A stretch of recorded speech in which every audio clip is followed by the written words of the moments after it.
think you're out, they pull you back in. Yeah, The that's New the York for you. Giants, for sure. The Giants lose a heartbreaker for Giants fans on Sunday night. Okay, you just alluded to it. Bengals taking advantage of things. You know what I've seen from the Giants this year? What I've seen from the Giants is that they're a team outside of week one that is well coached, very solid defense, leads the NFL in sacks right now. Kayvon Thibodeau is going to be out for an extended period of time. So they plug Azeez Ojulari back into the defensive line, who had lost his started job to Brian Burns, with Burns getting traded over there. In one game, Azeez Ojulari had more sacks than Kayvon Thibodeau has had all season, right? He's just more of a pure pass rusher, not an overall better player, but more of a pure pass rusher. So the defense did everything that they could do to keep you in that game. And what this season so far reminds me of with the Giants is this is pretty much the 2022 team all over again. The only difference is there's no Saquon Barkley and they're not winning any games. But the formula for 2022 was that you had a solid defense who was going to do all the right things, keep you in games, and then do just enough to squeak by on offense. They're doing everything except doing enough to squeak by on offense. Neighbors had the concussion. He was out the last 2 weeks. Insert Slayton back in as the number one wide receiver, and they're kind of just force feeding Slayton. But the question remains right now, are the Giants being capped by quarterback play? A lot of people were coming in saying Daniel Jones is playing solid football. To that I say, let's relax a second. We're not going to praise the guy for doing just enough. He's playing good. They're not winning because of him. He's not playing great. Let's see what he does on prime time when the lights are on him, which he historically has not done well with. And what did he do? Kind of laid a stinker. The biggest thing to me, I don't know if you were watching, Kay. They're in the red zone. And then you've got former Giant BJ Hill coming at you in your face. The pocket's collapsed. Why don't you throw the ball away? He throws it right up the middle for an easy pick. That just can't happen. And that's game changing stuff right there. I feel like the Giants have everything in place. The overall team looks solid. When you watch them play, they compete, but you have to have a quarterback in this league. And the Giants don't really have a quarterback right now. Yeah, I think I think this is a couple years discussion now. I think just New York fans in general, there's the highs and lows of the Daniel Jones roller coaster has been something. I think we all, I don't say we all, but some people see the talent that could be there. Obviously, he's good on his feet. He can run a little bit. Not a great thrower, but not a terrible thrower.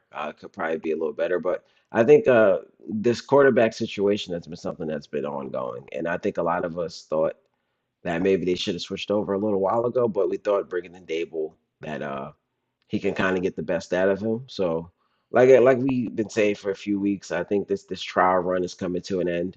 This wasn't really their guy, but they gave him a shot.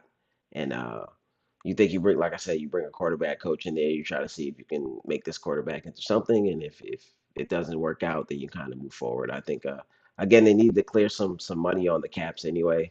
So I think after this it's a real reboot and they can kind of go in the direction they want to go.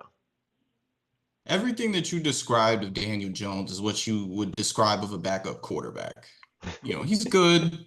He's not great. He does just enough. He can do these things, but for my Brian Dable naysayers, and I'd love for you guys to come in the chat if you're here. Name me a coach who's won with a backup quarterback, because that's essentially what we're watching. Is the Giants trotting out a backup quarterback? No offense, and I mean they can't really make a change because they don't have a better option right now. He gives you the best option to win.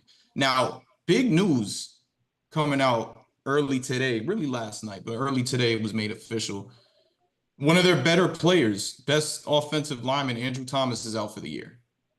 So Daniel Jones stats when Andrew Thomas is out, not that great. So if you're a fan of the tank, that could be good. I also think, this is Eagles week. Saquon Barkley coming back to MetLife Stadium for the first time since he left to go to Philly.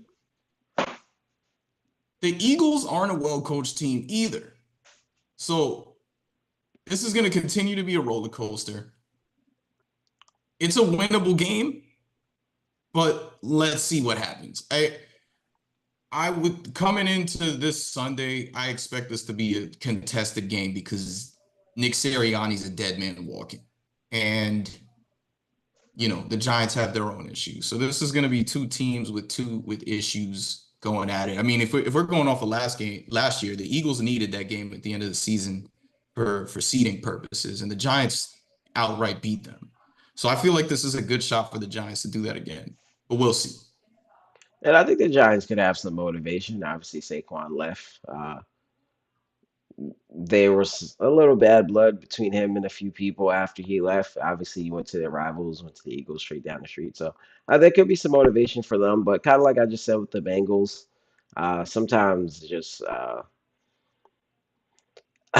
hurting team is kind of just what the doctor ordered to kind of try to maybe get you back on track. So when you can't seem to get a rhythm, sometimes you need someone you can kind of get off on a little bit to kind of get your mojo going. So obviously the Bengals haven't started the season off great. We'll see how their season turns out, but I can see both sides. I can see the Giants motivated to come in here. Obviously, a winnable game last week, but also going up against someone who decided to leave you guys and having that motivation to try to go after him.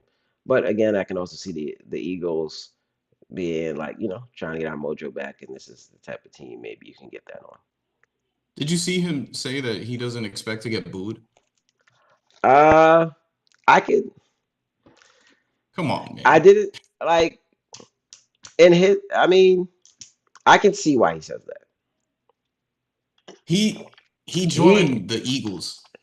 but it, he didn't like say, "Hey, I want to leave you guys and join the Eagles." He was kind of pushed out, and if you're gonna push me out, don't be mad where I go. I think it was a tale of like they could have got something done, and ultimately, I think history will go to show that this was in the best interest of the franchise. Eagles kind of got in the way of them both sides getting something done. I think like they both felt there was just too much damages, whatever, and it was kind of over after that.